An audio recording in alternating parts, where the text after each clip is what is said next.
തിരുവനന്തപുരം കോർപ്പറേഷനിലെ വിമതർക്കെതിരെ നടപടിയുമായി കോൺഗ്രസ് 8 പേരെ പാർട്ടിയിൽ നിന്ന് പുറത്താക്കി. INTUC ജില്ലാ സെക്രട്ടറി വി ലാലു, മുൻ കൌൺസിലർ കൃഷ്ണവേണി അടക്കമുള്ളവർക്ക് എതിരെയാണ് നടപടി സ്വീകരിച്ചത്.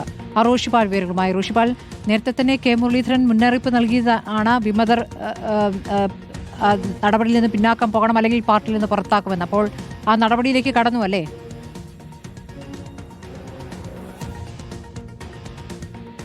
സ്മൃതി, ഇതിൽ കോൺഗ്രസ് നേതൃത്വം കൃത്യമായി ഇവരെ അനുനയിപ്പിക്കാനുള്ള നീക്കം നടത്തിയതാണ്. അങ്ങനെ പലയിടങ്ങളിലും വിമത ശല്യമുണ്ടായിരുന്നു, പലയിടങ്ങളിലും ചർച്ച ചെയ്ത് പ്രശ്നം പരിഹരിച്ചു.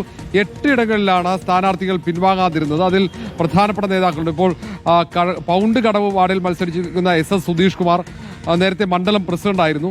പുഞ്ചക്കരി വാർഡിൽ മത്സരിച്ച കൃഷ്ണവേണി മുൻ കൌൺസിലറും നിലവിൽ മണ്ഡലം പ്രസിഡന്റുമായിരുന്നു. അങ്ങനെയുള്ള പ്രധാനപ്പെട്ട ആളുകൾക്കെതിരെയാണ് വിഴിഞ്ഞം വാർഡിലെ ഹിസാൻ ഹുസൈൻ പക്ഷേ യൂത്ത് കോൺഗ്രസിന്റെ സംസ്ഥാന സെക്രട്ടറി പദവി രാജിവെച്ചാണ് അവിടെ വിമത സ്ഥാനാർത്ഥിയായി രംഗത്തെത്തിയത്.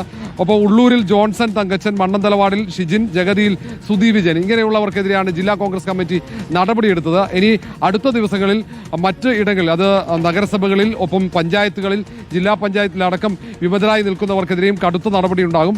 അത് സംബന്ധിച്ച ബ്ലോക്ക് കോൺഗ്രസ് കമ്മിറ്റി അധ്യക്ഷന്മാരെന്നും വിശദാംശങ്ങൾ തേടിയിട്ടുണ്ട് ജില്ലാ കോൺഗ്രസ് നേതൃത്വം.